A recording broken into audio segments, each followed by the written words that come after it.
Welcome to the show that looks at truth, fiction, and reality with a smirk.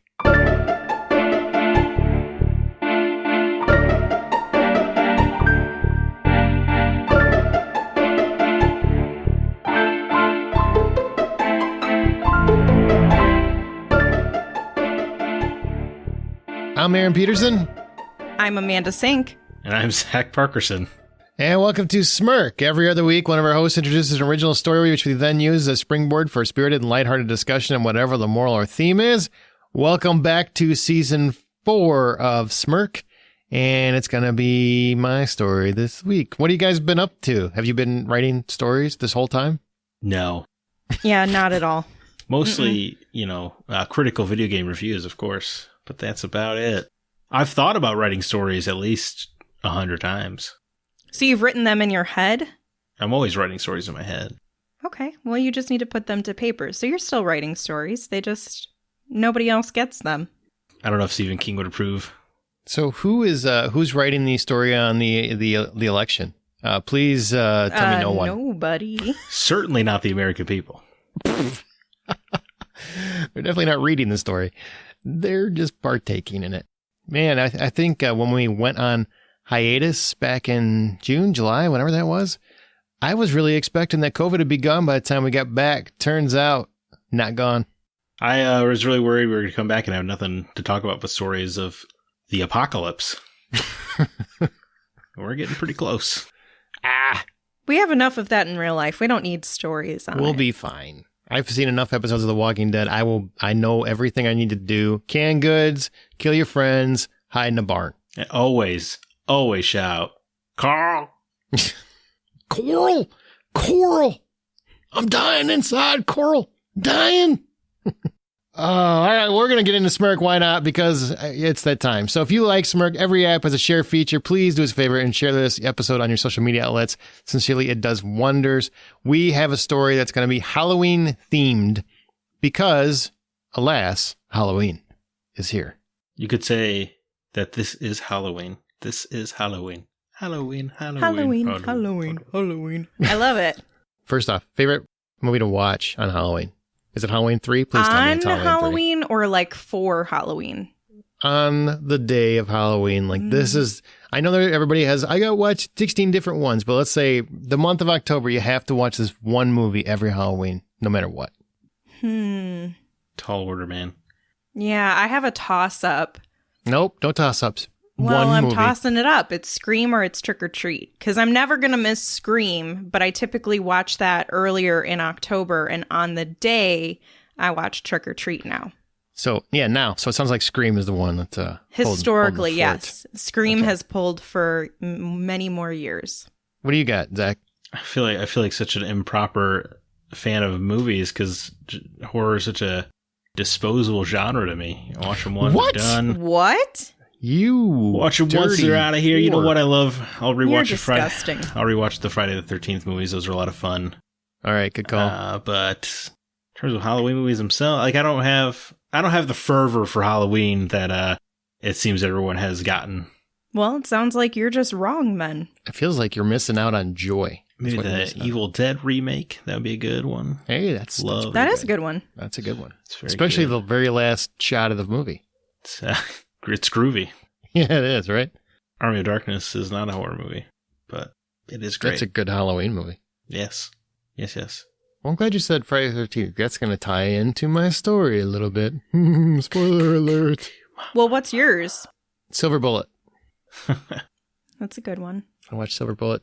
Usually, I've always kind of watched it by myself for the most part, but I watch it every October for whatever reason. I do like to watch Sleepy Hollow around this time of year. Oh, that's a great movie. Christina I haven't Ricci. seen that movie since it came out-ish, like years ago. I was quite obsessed with it as a child. It was before Johnny Depp actually became Jack Sparrow. Right. Yes. You see him in interviews now, he's like, what? And he talks very, very slow, and he seems very drunk. Well, it's probably not his fault. It's probably all the beaties he's taken from Amber Heard. Savage. Did you catch that? What? That ass beating. Bam! Gotcha. All right, you know what? Let's get away from domestic violence and get back into Smirk. It's time for my story.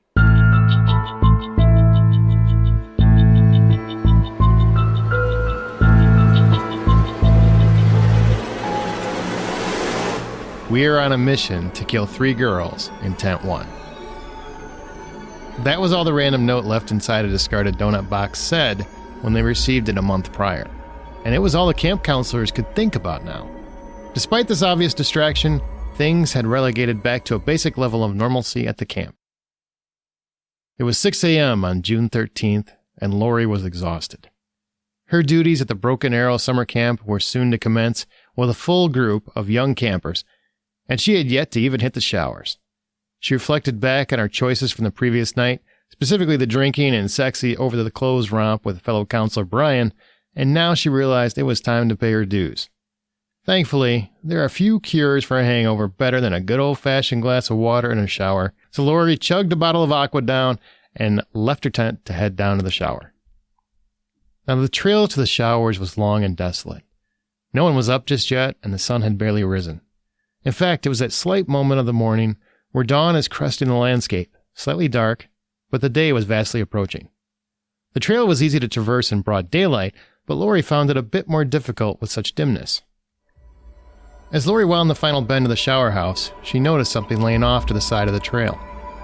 At first she thought it to be an animal or a discarded backpack, but it was far too long to be either of those things.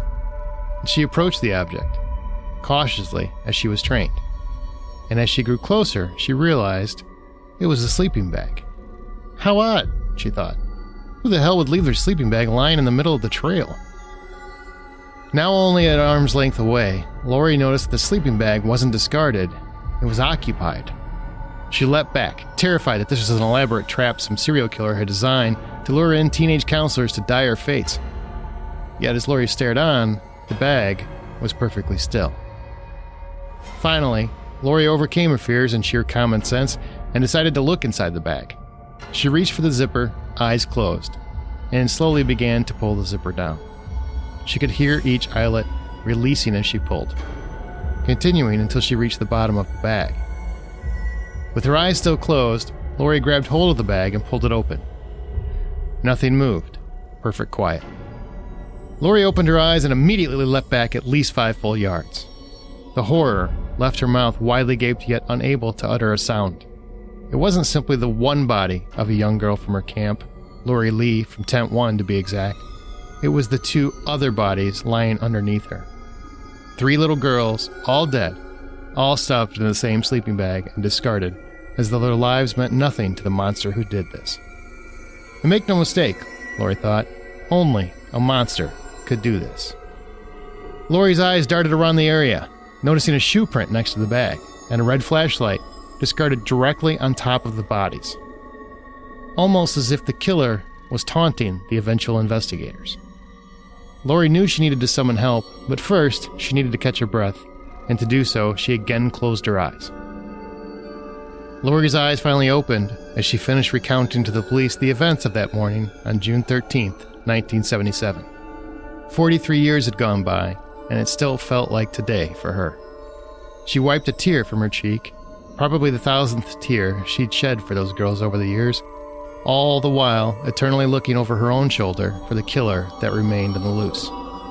Laurie looked up to the police officer leading the interrogation and softly asked, "Officer, why did I need to relive this again?"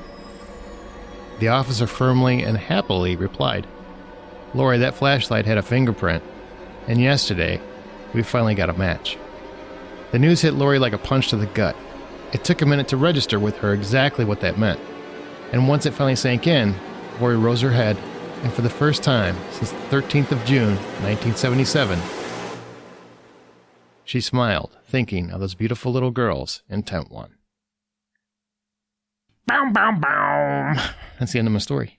That felt like I was picturing, I was definitely picturing Jason as the killer throughout this. Right, very, very Camp Crystal Lake. Was it now? I said It felt like it. Oh, you're all for me. That's what it feels like, man. What do you think the moral or theme of this one is?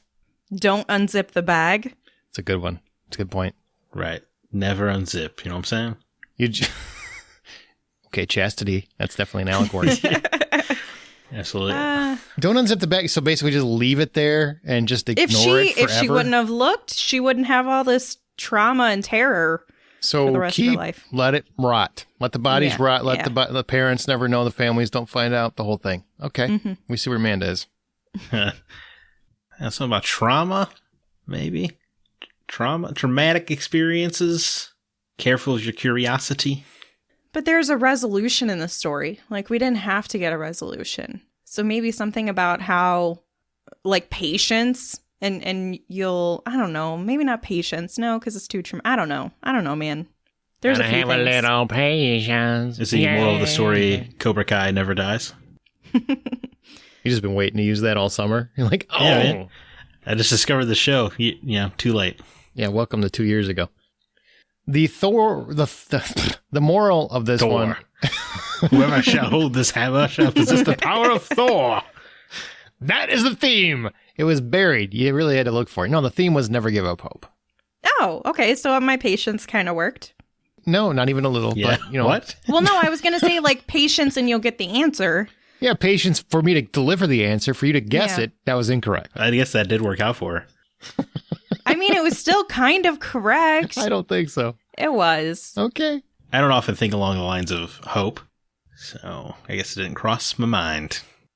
Well, that's sad. Well, you know what? If I had hope, it would have been gone by the time 2020. Yeah, 2020 is the year Truth. where hope died. Well, I wanted to write a story that represented camps and summer camps, that kind of thing in horror, specifically slasher films, because that's my favorite horror genre. Even though some people apparently don't like horror around Halloween. I love it. But I wanted to change it to children instead of adults just to ask you guys this. Does making the victims children in horror films or books or whatever property you're into feel like a cheap ploy for attention? Because it's like an automatic feeling for them. I don't know if it's cheap. It is used quite a bit.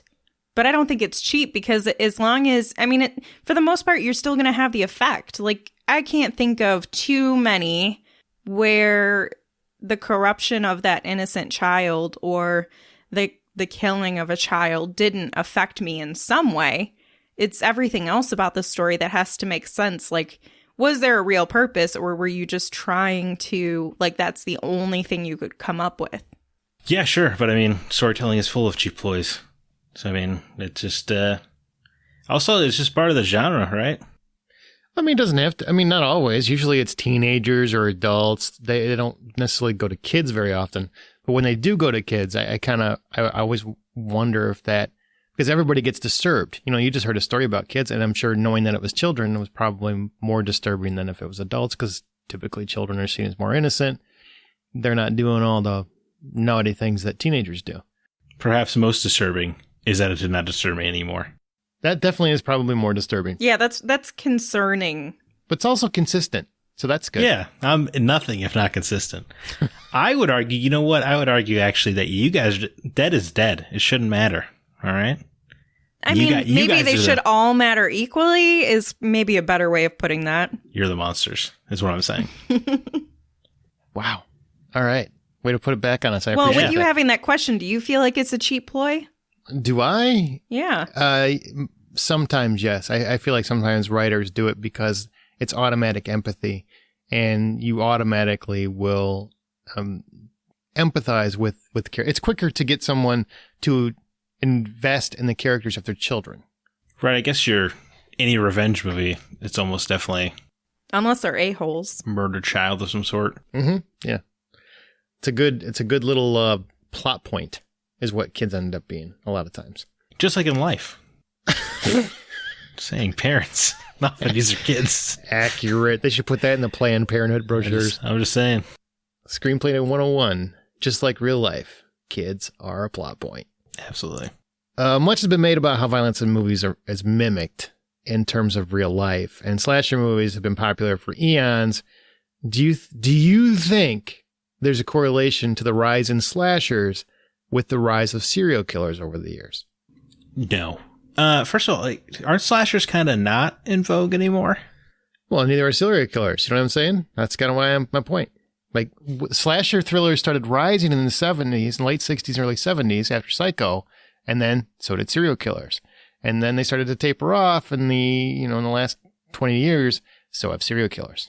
I think the rise of serial killers has more to do with how easy life truly is compared to the before times.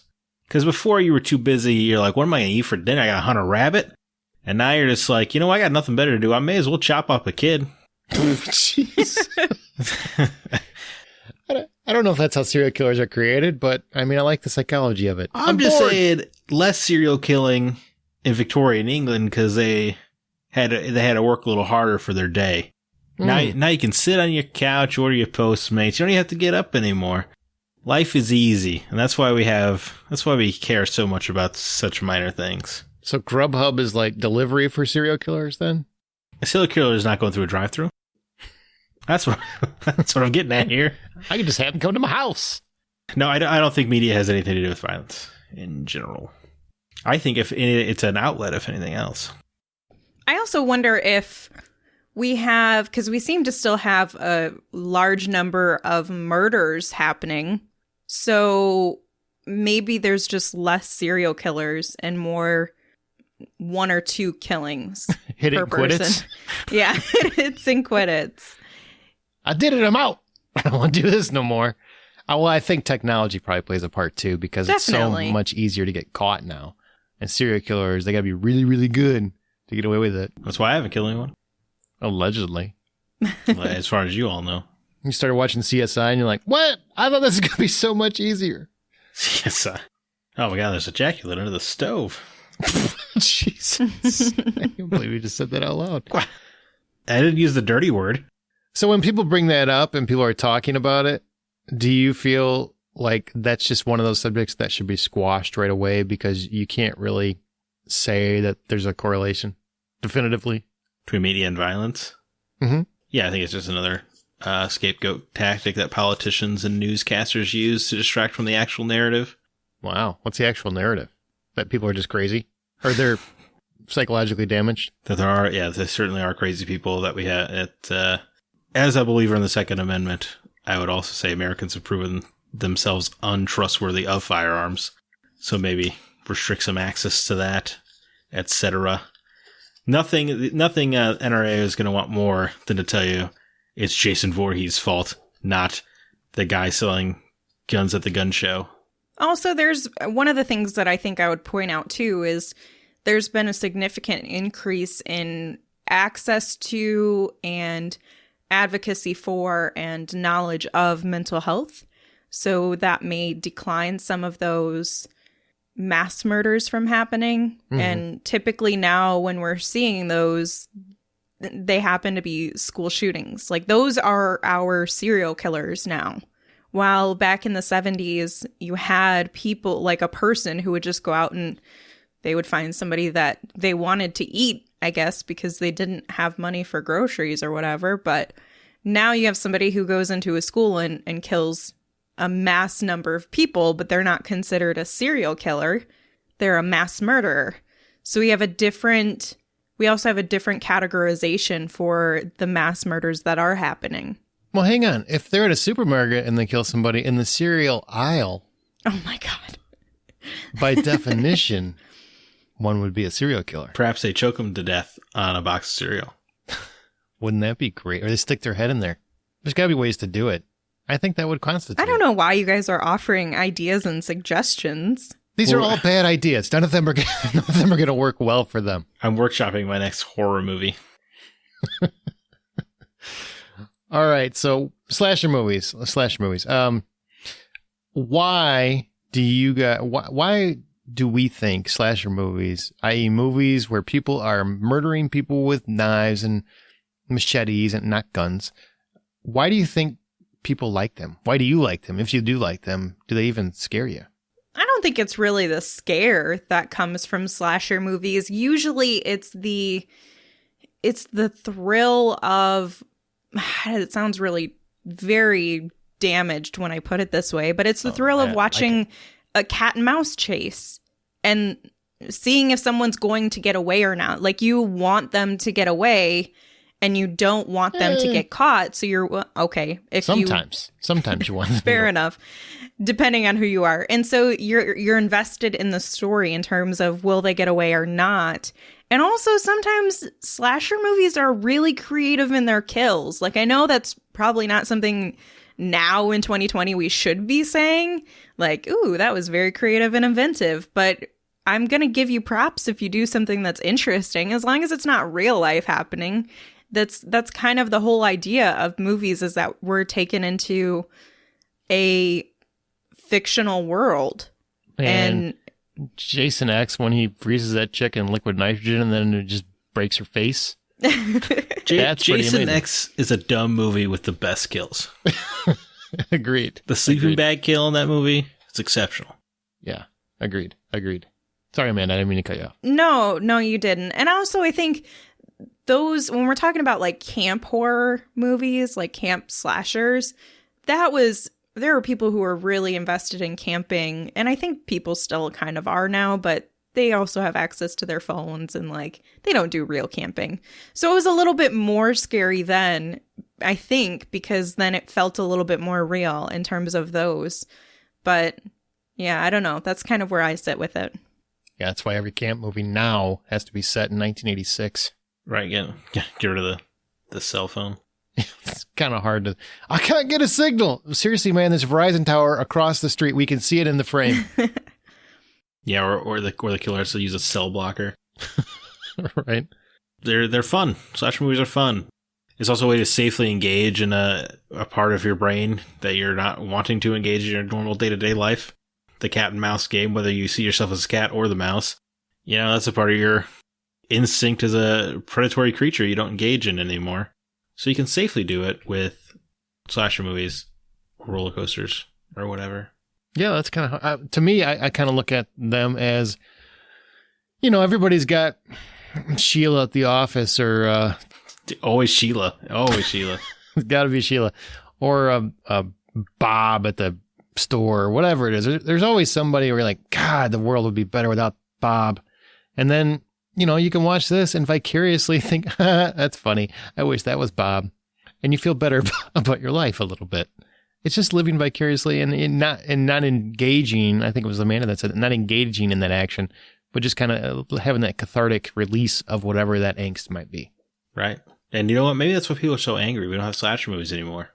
Could be. We need more. That's why we got Scream 5 coming. Thank God. Courtney Cox saving my life. There's a way for you to control your experience when you're watching a movie and you're getting the same excitement and thrill and, you know, anxiety and fear that you might on a roller coaster. It's kind of how my comparison, as my analogy always has been, is I compare it to a roller coaster. It's terrifying, but the difference is I have more control over what happens in terms of my emotions and obviously physically. I can feel physically grounded because I'm watching something that's not real. And this goes back to living vicariously through it, but just experiencing something that hopefully none of us will ever have to endure. But it is something that I think we're psychologically drawn to. We're interested in knowing about the things that terrify us. We can't look away. Even if it's something that's horrifying, we can't turn away. That's the same thing about, you know, if there's a horrific car crash and you can't look away. It's because even though you're scared, you still don't want to miss what's happening. Your brain wants to engage with everything. That all makes sense. That really does make sense. Yeah, that checks out. Now, let me ask you the last question, and then we can move on. We can get out of this show. We could be done with Smirk.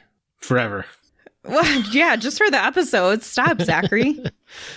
Do you ever feel concerned? We've all got those friends that are really into horror, you know, almost uncomfortably into horror.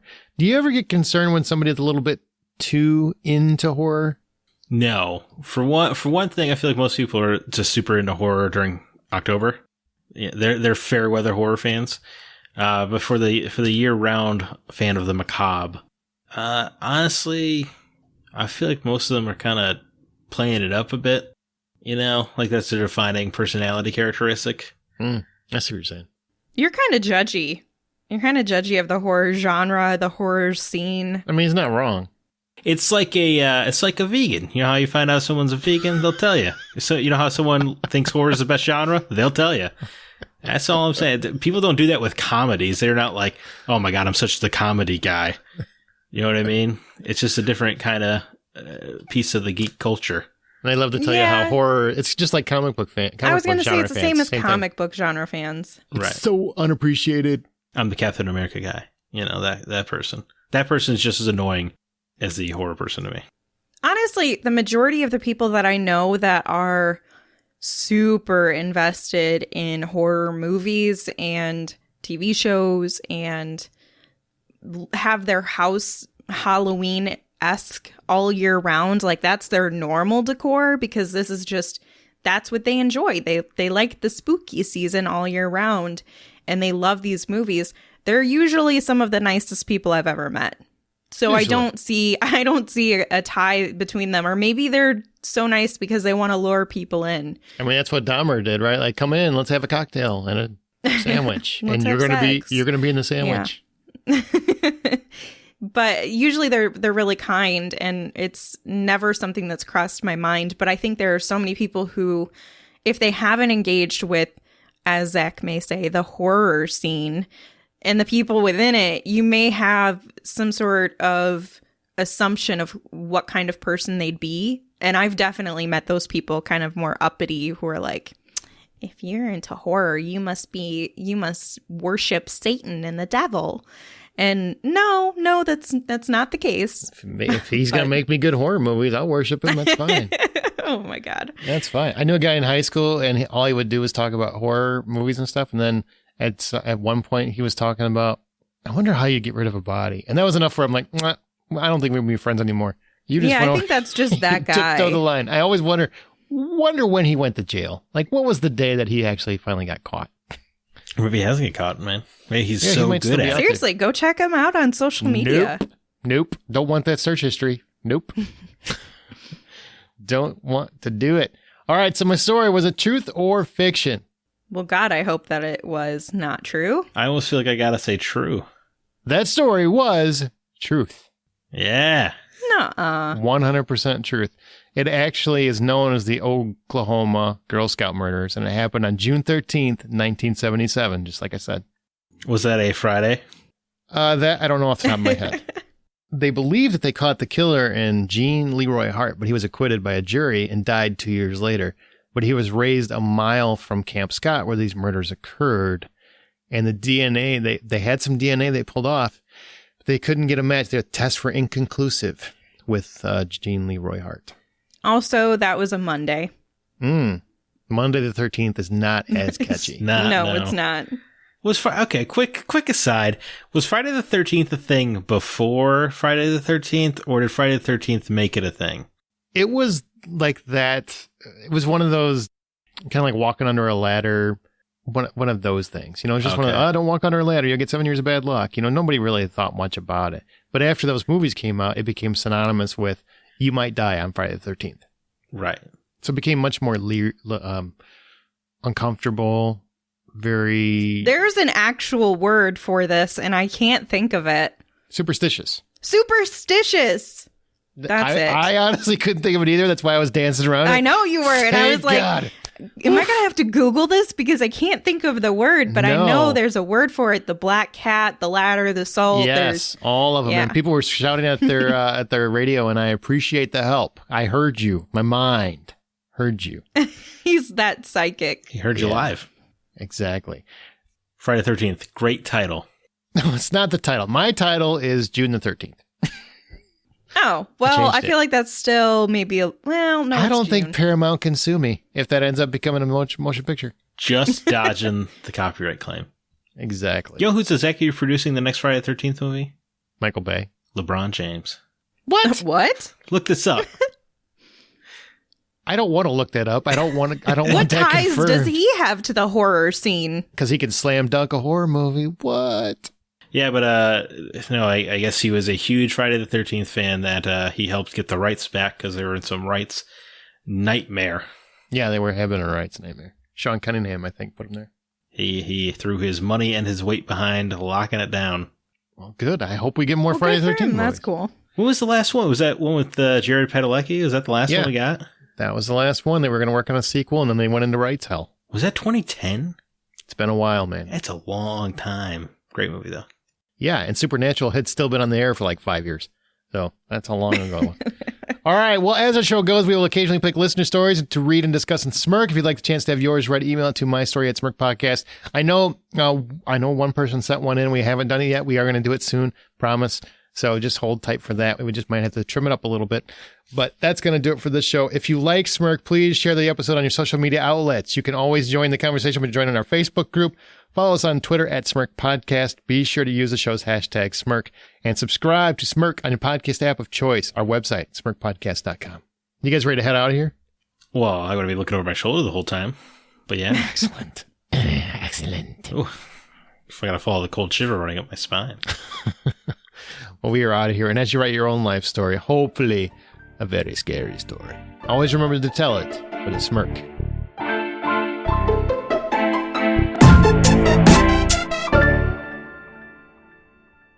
Count Dracula swung back? Man, You just messed up his final line. don't step on it. Don't do it. Don't do it. This is a glory out. Suckhead. And as you write your own life story, always remember to tell it with a smirk. That was horrible. It wasn't the worst, but it could have been better. Not your worst impression.